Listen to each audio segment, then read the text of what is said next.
Roma, uma pequena república, transformou-se no maior império que já existiu e durou mais de 600 anos. No auge, estendia-se de Londres a Bagdá, projetando seu poder com o primeiro exército profissional e criando o modelo da civilização ocidental. Porém, quando o império começou a declinar, a queda foi surpreendentemente rápida e em apenas 100 anos, o império desapareceu como fumaça, varrido pelas invasões dos bárbaros. Como isso aconteceu?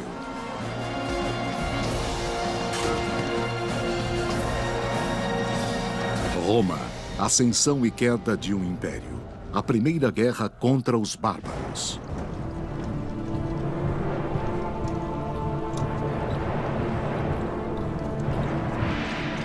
Final do segundo século a.C. 100 anos antes da crucificação. 10 anos antes do nascimento de Júlio César. Roma passa por uma transição que mudará sua característica fundamental para sempre. É um momento de conquistas. Roma vinha de 150 anos de expansão territorial bem-sucedida. Tinham vencido Cartago, o grande inimigo em todo o mar Mediterrâneo na África, e tinham começado a se expandir para o norte. Fizeram conquistas difíceis de manter na Espanha. Enquanto os romanos abriam caminho no mundo com conquistas brutais, a República confrontava acontecimentos que obrigaram os romanos a abandonar o governo do Senado e a aceitar a ditadura absoluta de um imperador. Tudo começou com a Primeira Guerra contra os bárbaros. No ano 113 a.C., Roma dominava todo o Mediterrâneo, mas novas terras criavam novos inimigos. Os romanos sabiam que havia povos mais distantes, especialmente ao norte, e que esses povos eram, segundo diziam, mais formidáveis do que os exércitos que haviam derrotado antes, e ficaram preocupados que esses povos viessem para a Itália. Além das fronteiras da civilização romana, os soldados enfrentavam guerreiros diferentes, a quem chamavam de bárbaros, uma palavra que significa estrangeiro e rude. Qualquer pessoa que não seguisse os costumes clássicos, não falasse idiomas clássicos, latim ou grego, era considerada muito diferente ou outro bárbaro. E Roma os considerava muito menos capazes e muito menos civilizados. Apenas a Cordilheira dos Alpes mantinha afastados os bárbaros do norte. A Cordilheira dos Alpes no norte da Itália é como a rolha em uma garrafa e mantinha os bandidos longe do ponto de vista romano, mas os romanos não controlavam essa rolha e por isso eles sabiam que ela podia estourar a qualquer momento e o inimigo poderia invadir a Itália, ou melhor, isso era o que temiam.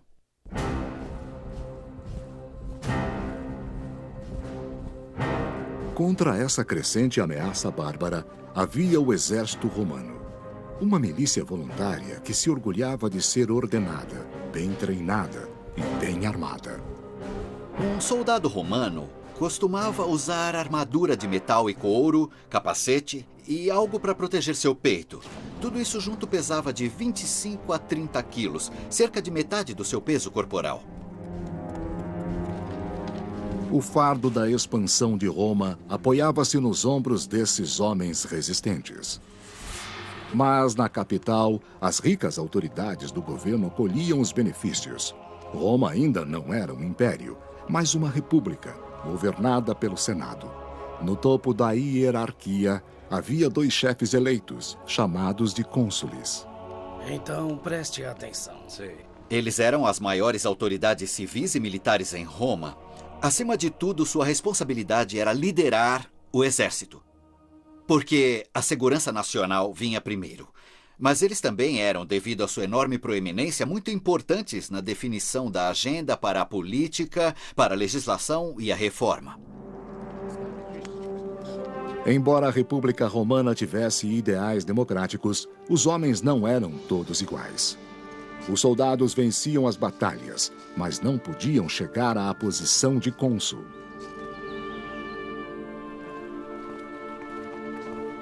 A posição mais elevada estava reservada às famílias mais importantes, como os guineus, os papírios e os carbos. Um número pequeno de famílias dominava as eleições para o cargo de cônsul. Isso era parte de uma crença de que Roma realmente precisava do tipo de honra que vinha de uma longa história de uma família distinta. Com a expansão de Roma, essa honra não se baseava mais no mérito, mas no dinheiro.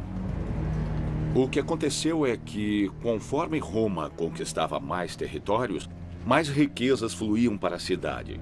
E, em certo sentido, a riqueza iria desmoralizar o conjunto dos cidadãos e a aristocracia também. Conforme a riqueza se tornava mais e mais poderosa na sociedade romana, cada vez mais atraente, ela começou a se infiltrar e abrir caminho no processo político.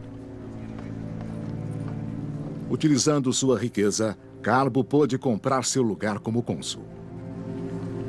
Em termos de campanha, uma das coisas que se vê na República é que o sistema se tornou extremamente corrupto. Existiam pessoas que concediam todo tipo de favores, qualquer tipo de presente ou de remuneração para conseguir seu voto.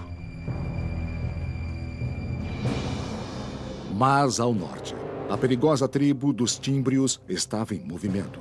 Eles saíram do norte da Europa e foram em direção ao território romano. Os tímbrios causavam terror, segundo Plutarco, o famoso escritor antigo. Acreditava-se que fossem tribos alemãs, devido ao seu grande porte, aos olhos azuis e ao fato de seu nome, timbre, significar saque. Liderados pelo guerreiro Boiorix, a horda deixou uma trilha de destruição em sua esteira. Eram povos característicos da Idade do Ferro. Não sabemos exatamente o que buscavam. Eles podiam estar em movimento a fim de atacar e invadir as províncias que estavam enriquecendo com o comércio de Roma. Podiam também simplesmente estar vindo tentar a sorte no que percebiam como terras mais ricas no Mediterrâneo. Os tímbrios não foram os únicos atraídos pela riqueza de Roma. Outras duas tribos juntaram-se a eles, os teutões e os ambrones. Os exércitos das três tribos bárbaras seguiam direto para uma passagem dos Alpes, e daí para o território romano, guardado pelos aldeões da Nórica. A Nórica não era território romano, mas por situar-se na fronteira, mantinha vínculos com Roma.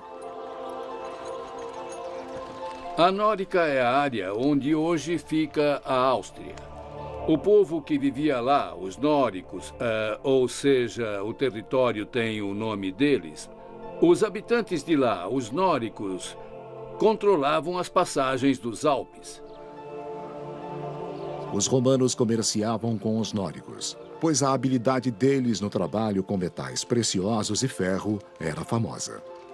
Os nórdicos tinham abundância de matérias-primas como ouro, prata e sal.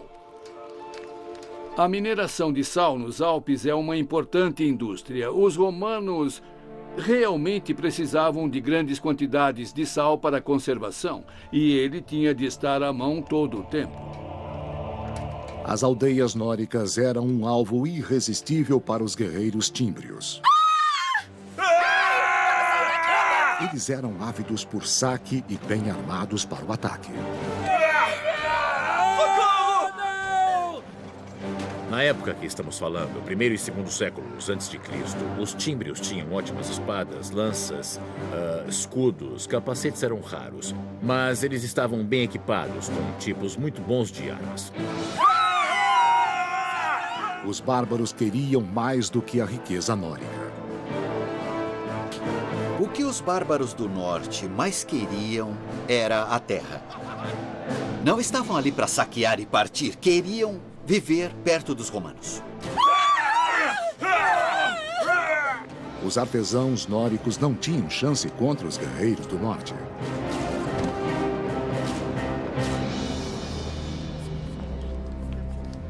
Os nórdicos enviaram um emissário a seus aliados no Senado romano, pedindo ajuda contra os invasores tímbrios. Ele procurou o aristocrata Carbo, cuja politicagem o levara à posição de cônsul, cargo de maior prestígio em Roma. Tudo tem que ser feito com muita precisão. Certo. Carbo ordenou o início da preparação para a guerra. Ele tinha apenas 1 ano para obter glória e riquezas em batalhas. Estamos falando da necessidade de mostrar as qualidades de liderança e de exibir masculinidade. A demonstração de virilidade significava sucesso no campo de batalha. Os generais não só enriqueciam a si próprios e as suas famílias, mas a seus partidários. Carbo assumiu o desafio de liderar as tropas até Nórica, pois, mesmo inexperiente nas artes da guerra, queria provar que era mais do que apenas um senador rico.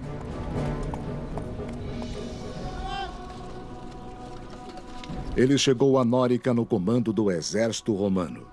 Depois de 1 século de vitórias, eles estavam confiantes. Os tímbrios disseram que não sabiam que estavam no território onde não deveriam estar e enviaram embaixadores. Os bárbaros nunca tinham visto um exército tão bem equipado e disciplinado. O chefe Boiorix disse a Carbo que seu povo só queria retornar em paz e Carbo concordou em deixá-los partir.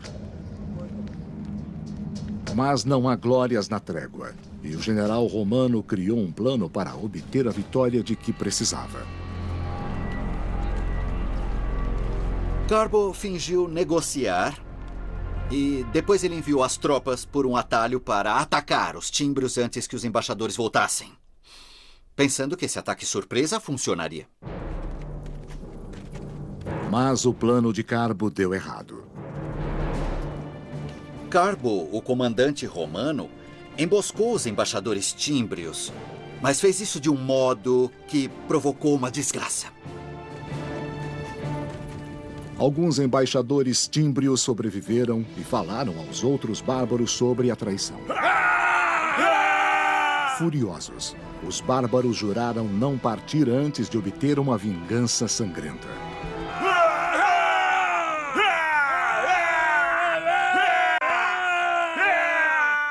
No ano 113 a.C., o general romano Carbo fez um acordo de paz com os tímbrios, mas traiu o combinado e assassinou os embaixadores. A traição enfureceu os bárbaros, que davam muito valor à honra. Jurando vingar os companheiros mortos, os tímbrios atacaram de surpresa. Plutarco escreveu: Sua coragem e ousadia eram irresistíveis. O ataque teve a rapidez de um incêndio sem controle e nada podia detê-los. Liderados por Boiorix e por Teutobocos, rei dos teutões, os bárbaros avançaram em ondas intermináveis. A arqueologia nos diz que tinham ótimas armas, nada inferiores às romanas. Ela nos diz que tinham boa organização militar, com tropas de infantaria dirigidas por oficiais. Então sabemos de muitas coisas, muito mais do que os romanos, que só pareceram entender quando já era tarde. De repente, o cônsul Carbo viu-se longe do confronto e dos privilégios de Roma. Na Nórica, a linguagem do poder era falada com aço e sangue, e ele falhou completamente em seu papel de magistrado da guerra. Como o magistrado da guerra só ficava no cargo por 1 ano, ele era frequentemente um amador na hora em que estava no campo de batalha. Assim, eles acabavam tendo frequentemente uma liderança incapaz em uma posição muito importante, provocando resultados desastrosos para os romanos. A Batalha da Nórica foi um desses desastres. Os romanos foram salvos de serem atirados do penhasco em uma destruição total e completa, apenas por uma gigantesca tempestade com raios, trovões e chuva. Derrubado do cavalo, Carbo tentou fugir do caos mortal, mas escapou da batalha apenas para cometer suicídio, pois tinha desgraçado a si mesmo e a Roma aos olhos dos deuses. Os deuses salvaram os romanos, mas por pouco. E só depois de muitos deles terem morrido. O que isso significa? Significa que os deuses estavam insatisfeitos com o comportamento dos romanos. Mas os romanos apegaram-se à ideia de que só os aristocratas os levariam à vitória. Os romanos acreditavam que antigo era bom e novo era perigoso. Então, como políticos e líderes, eles preferiam pessoas com uma longa e distinta história familiar. Gália, 109 a.C. Na década seguinte, vários nobres com mais arrogância do que habilidade lideraram os exércitos para proteger a província romana da Gália. Enfrentaram os bárbaros em Tolosa, Burdigala e Aurásio. Atualmente Toulouse, Bordeaux e Orange, na França. Em todas as batalhas, os bárbaros dizimaram as legiões romanas. Em posição de ataque! Os romanos tinham modos formais de lutar. Se pensarmos no início do filme Gladiador, essa é uma representação perfeita de como Roma gostava de lutar. Eles levavam horas para arrumar tudo em ordem de batalha e depois lançavam o ataque. Os bárbaros, ao contrário, atacavam de modo imprevisível e devastador para as fileiras romanas. Se você está em uma fileira de homens e o que está a seu lado cai, o homem atrás dele cobrirá esse vazio. E a morte acabará sendo muito mais íntima.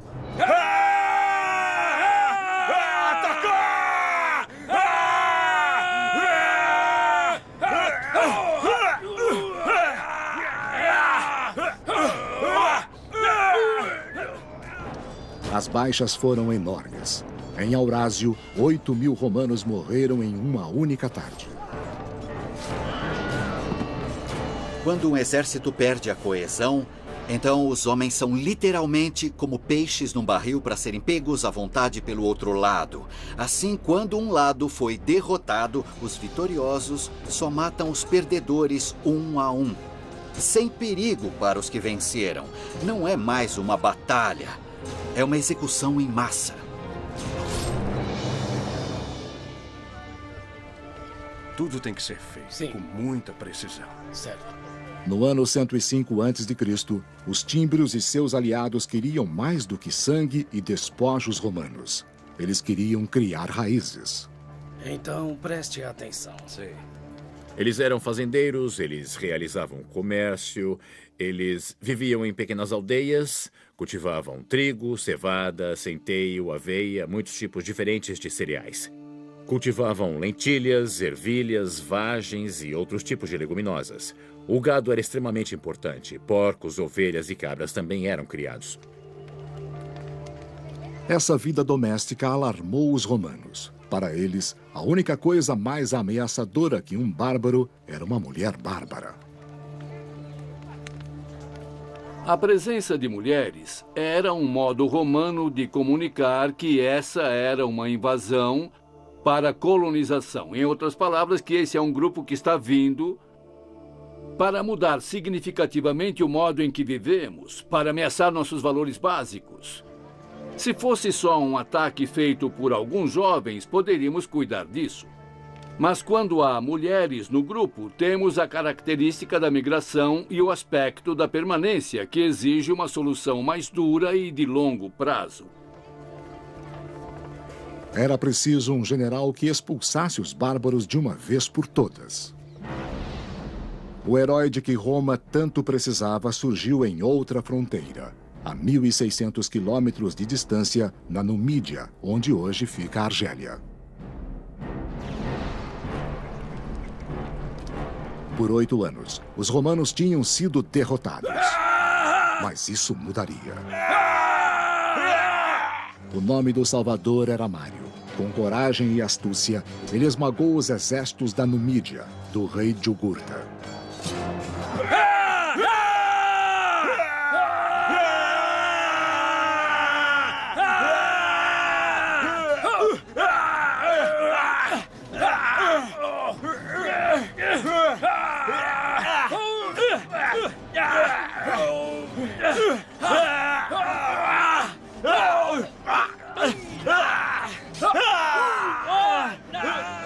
Roma precisava de grandes soldados, e Mário era o melhor que Roma já vira.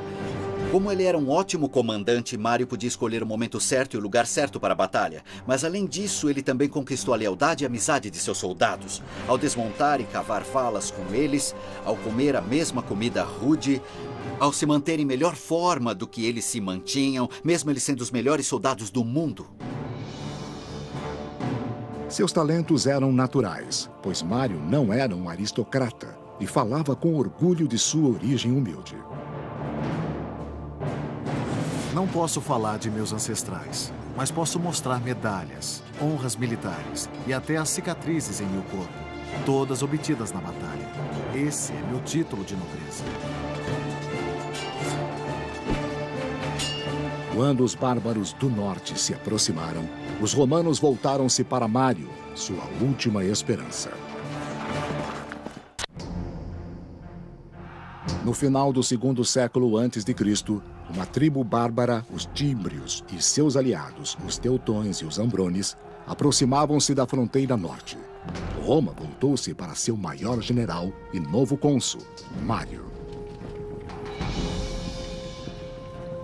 Ele era um comandante experiente e não se podia facilitar com inimigos como teutões e tímbrios que tinham derrotado exército após exército. Era preciso cuidar do problema urgentemente e assim era preciso enviar um líder capaz para a batalha. Roma, Itália, 104 a.C. Mas nem o grande Mário poderia liderar sem homens que o seguissem. Devastada por uma década de guerras, Roma enfrenta uma falta crítica de soldados. Com tamanha perda de homens contra as tribos alemãs em 113, 109, 107, 106 e 105, como os romanos tiveram, isso traumatizou muito a sociedade romana. Apesar de uma intensa campanha de recrutamento entre os proprietários, ele não encontrou um bom número de soldados. Nós estamos aqui procurando soldados. Para estar no exército romano na República, era preciso ter um certificado de propriedade. Era preciso ser uma pessoa de meios. Isso causou alguns problemas para o exército romano porque houve falta de mão de obra. A solução de Mário foi simples e radical. Ele enviou os recrutadores para buscar soldados entre os pobres sem terra. Não era preciso ser proprietário para ser cidadão romano. Então, por que ter de ser proprietário para ser legionário? Muitos queriam ser soldados, era um bom trabalho e devia ser um trabalho empolgante. Havia oportunidades para saque, vinho, mulheres e música, chances de ver o mundo às custas do governo, etc. As mesmas coisas que vemos em nossos cartazes de recrutamento. É um bom trabalho. Mário disse que todos podiam entrar para o exército. Isso deu aos romanos uma fonte muito maior de homens e soldados para fortalecer suas legiões, porque na sociedade romana havia muito mais pobres do que homens da classe média. Os antigos julgavam os recrutas pela renda. Mário julgava-os pelo potencial de luta. Se vencessem um legionário, venceriam os bárbaros. Ao ampliar a busca de legionários no proletariado, o resultado bem rápido foi que os soldados comuns ficaram mais dependentes do sucesso do comandante. O general devia pagar seus homens, fazer isso assim que pudesse e ser generoso. Atraído pela promessa de riqueza, um novo tipo de soldado romano marcha para a guerra.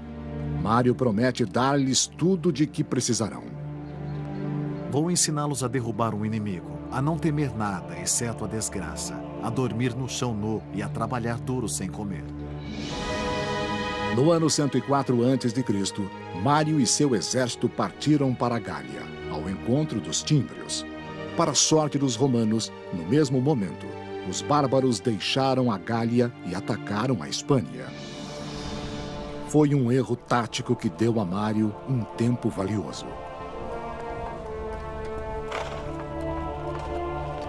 Mário montou seu exército do zero. Ele não só os acostumou aos rigores da vida de soldado, mas os fez gostar disso. Mário fez muitas inovações no exército. Ele deu uma águia a cada legião, uma águia de prata como seu emblema. Ele treinou seus homens para carregarem o que precisavam nas campanhas, para poder se mover depressa. Mas ele os carregou tanto que eles acabaram se chamando de mulas de Mário. Mário não precisava de animais de carga para que seu exército lutasse. Ele já tinha mulas de 2 pernas. E eles eram mais eficazes, eles eram mais flexíveis. E essa flexibilidade das legiões foi ampliada pelas reformas militares de Mário, incluindo a padronização do equipamento. Bem equipados e unidos, os homens de Mário ainda não tinham sido testados. 2 anos se passaram sem sinal dos bárbaros, mas o medo permanecia. Em pânico, os romanos ignoraram as tradições e reelegeram Mário como cônsul, o comandante da guerra. Parte do problema foi que, para lidar com a ameaça do norte, foi preciso dar a Mário um comando extraordinário nos anos 104, 103, 102, 101 e 100. Ele foi cônsul 1, 2, 3, 5 vezes. No ano 102 a.C., a ameaça tornou-se real. Os tímbrios, os teutões e os ambrones vieram do norte e do oeste em um curso de colisão com Roma. Mário construiu uma fortaleza perto de Aurásio e enviou outro exército para a Nórica. As passagens dos Alpes para a Itália precisavam ser protegidas.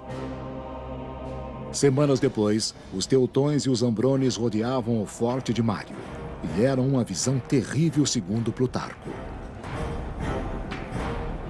Seu número parecia infinito. Tinha aparência horrenda e sua fala e gritos eram diferentes de tudo que já se ouvira antes. Mas Mário obrigou seus homens a olhar e aprender. Mário era um militar brilhante, que entendia a vida, os pensamentos e a psicologia do soldado. O que Mário deu à República de Roma foi a confiança de que os romanos podiam vencer os piores bárbaros do mundo. A fortaleza resistiu e os teutões e ambrones não passaram. 150.000 bárbaros seguiram para o sul em busca de outra passagem alpina. Os romanos o seguiram à distância, sem forçar a luta antes do lugar e momento certos. Mário já escolhera o campo de batalha onde poderia demonstrar a força de seu exército pouco convencional. No ano 102 a.C., milhares de bárbaros se aproximavam da Itália. O grande general romano, Mário, perseguiu os teutões e os ambrones que buscavam uma passagem pelos Alpes. Ele levou suas tropas da fortaleza em Aurásio para Aqua Sextiae, atualmente Aix-en-Provence, na França. Os romanos acamparam em um local escolhido cuidadosamente por Mário. O acampamento romano é um equipamento militar singular. Era preferível acampar em terreno elevado a fim de ver as manobras do inimigo. Era feito segundo um padrão em grade e rodeado por um fosso profundo com uma grande muralha que somava sobre o fosso, que se chamava Ager, e todos tinham uma posição. A maioria dos acampamentos tinha outra característica que este não tinha. Plutarco escreveu: Mário escolheu um lugar que não tinha bom suprimento de água. Disseram que fez isso de propósito para incentivar os soldados a lutar. Quando reclamaram que tinham sede, Mário indicou um rio próximo ao acampamento bárbaro e disse: ali há água para vocês, mas tem que pagar com o próprio sangue. Instalados em 2 grandes acampamentos às margens do rio Ródano, os Ambrones e os teutões tinham muita água potável. Certos de que os romanos não seriam uma ameaça, os Ambrones entregaram-se às comemorações. Os romanos, especialmente os soldados comuns, tinham medo dos bárbaros do norte, que vinham do clima frio do extremo norte. Climas duros criavam homens duros. Eles eram muito maiores que os romanos, eram mais barulhentos que os romanos e, do ponto de vista romano, eram fedidos. Não que não se banhassem. Provavelmente tomavam mais banhos que os soldados romanos, mas tinham um cheiro diferente, gordura de urso. E os romanos estavam acostumados ao de azeite de oliva. Eles não suspeitavam do perigo na floresta. Um pequeno contingente das tropas de Mário espreitava o acampamento bárbaro. Tudo tem que ser feito. Sim. Os soldados romanos tinham medo, porque não eram tolos. Sabiam que corriam risco de serem mortos tão facilmente quanto o inimigo, pois os soldados romanos realmente não costumavam matar à distância.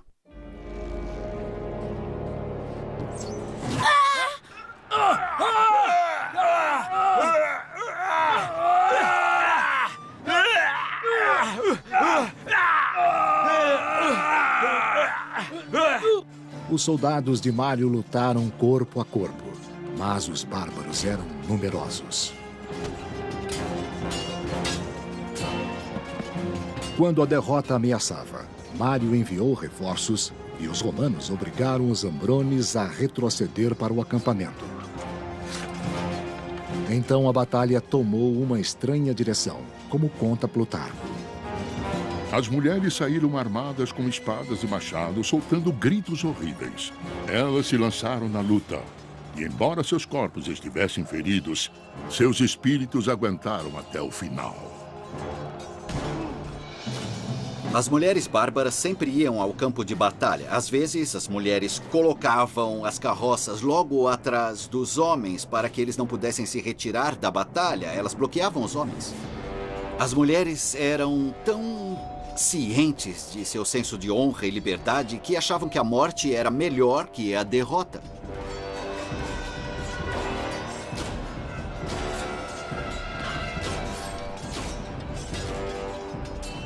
Os romanos achavam que elas eram incrivelmente bravas e corajosas. Achavam que os bárbaros não temiam correr riscos. Ao levar a família para o campo de batalha, eles apostavam tudo na mesma única jogada. Vencemos ou morremos, todos nós juntos. Homens, mulheres, crianças e bebês.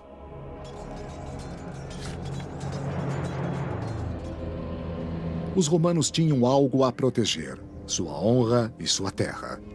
Com o que Mário lhes ensinara, eles conseguiram a primeira vitória sobre os invasores em mais de 10 anos.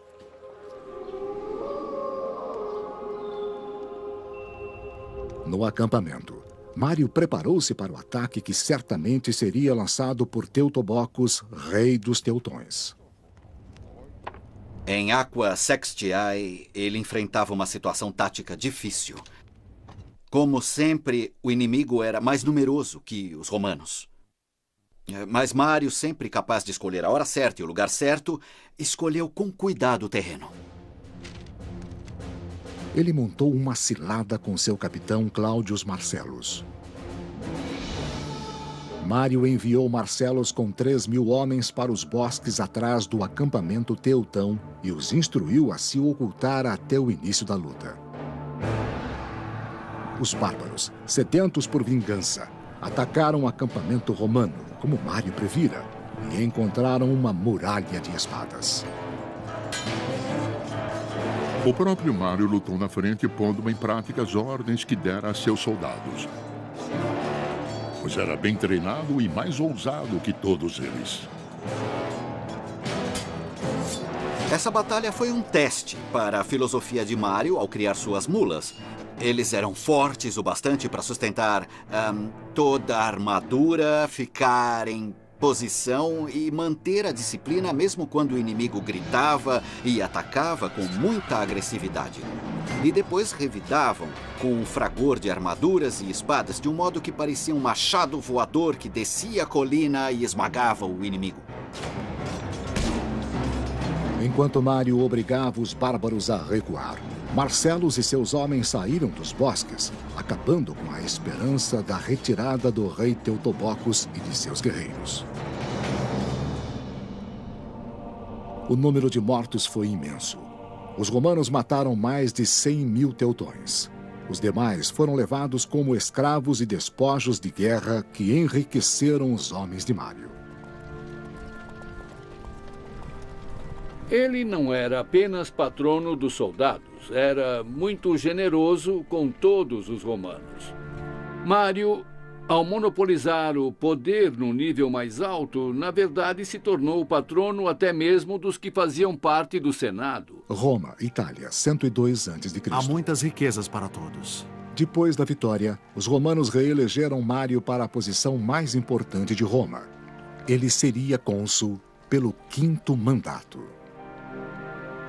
Havia muito medo de que os bárbaros viessem em ondas pelas passagens dos Alpes que os romanos não controlavam, arrasassem a Itália e saqueassem Roma, e os políticos não quiseram arriscar.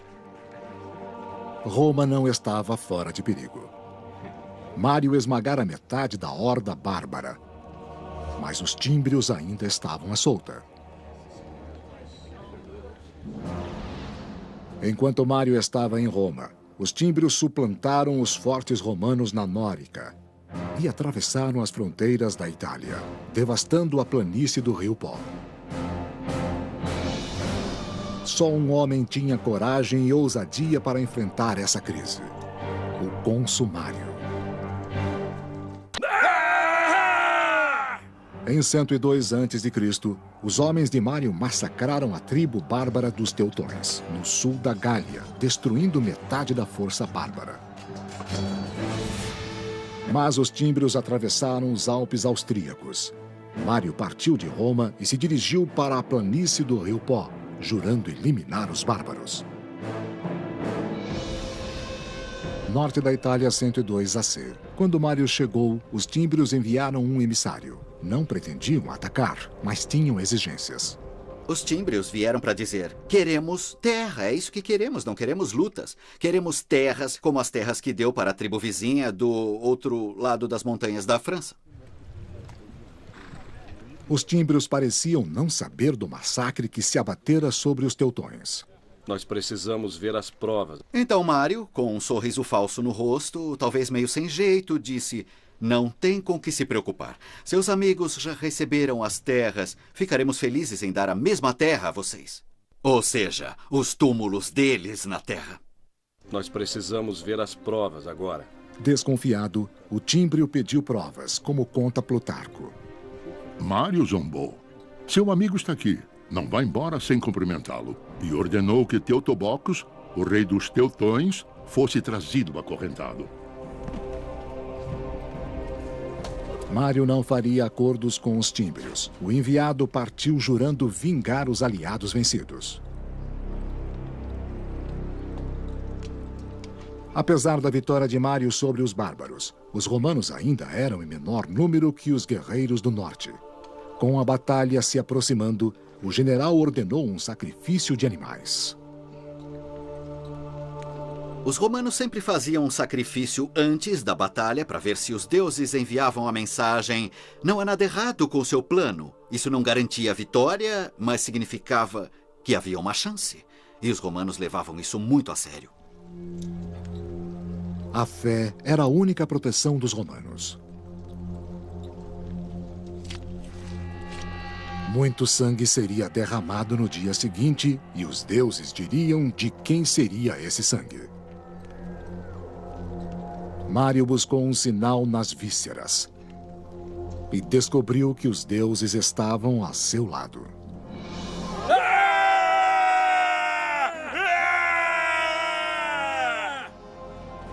Em 101 a.C., Roma tremeu quando os dois inimigos se encontraram perto de Vercelli, na Itália.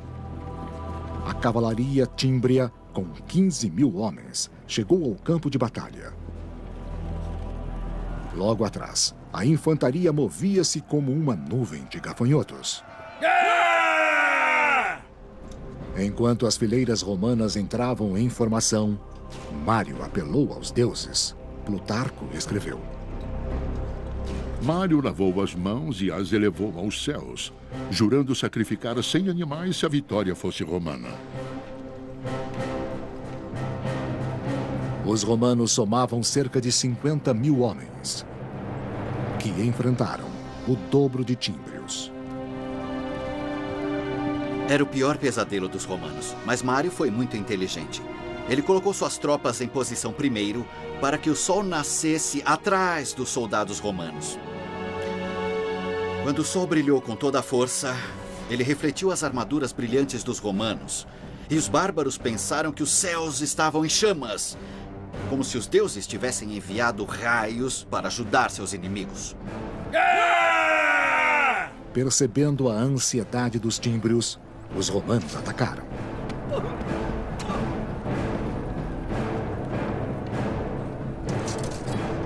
Os romanos tinham atiradores e também tinham arqueiros, mas a infantaria a pé era o esteio da batalha. Eles ficavam cobertos de sangue e ouviam os gemidos da pessoa que matavam e dos que morriam a seu lado. Não era possível ver o que ocorria atrás ou ao lado porque usavam capacete. Mal dava para ouvir e só era possível ver bem em frente. Era preciso ter coragem e dedicação para superar o medo em um grau surpreendente e enorme. Em Vercelli, os romanos mataram 120.000 tímbrios. E, além disso, afastaram o medo que aterrorizara Roma por 13 anos.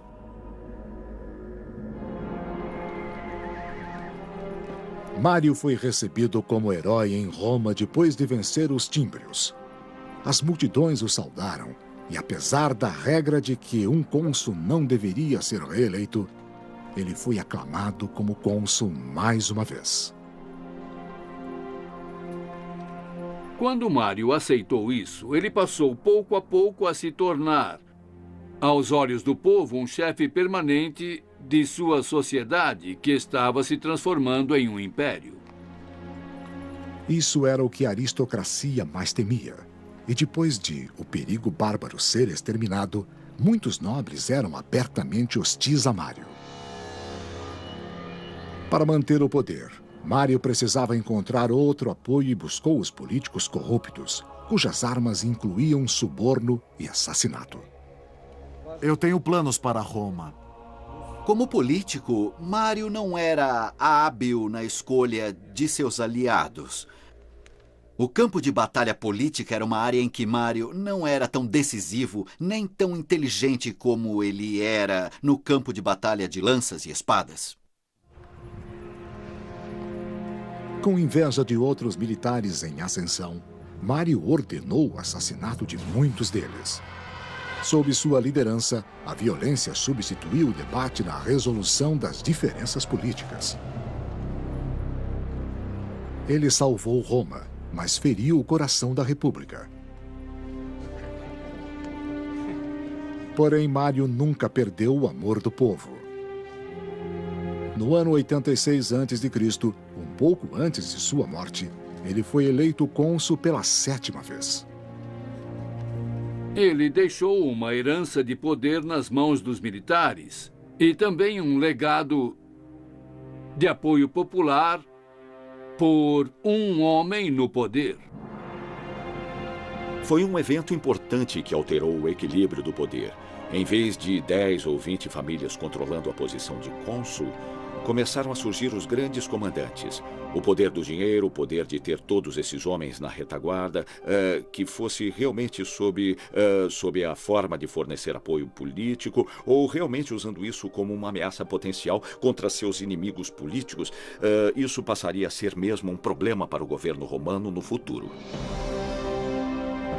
O Império começou um longo declínio para a ditadura.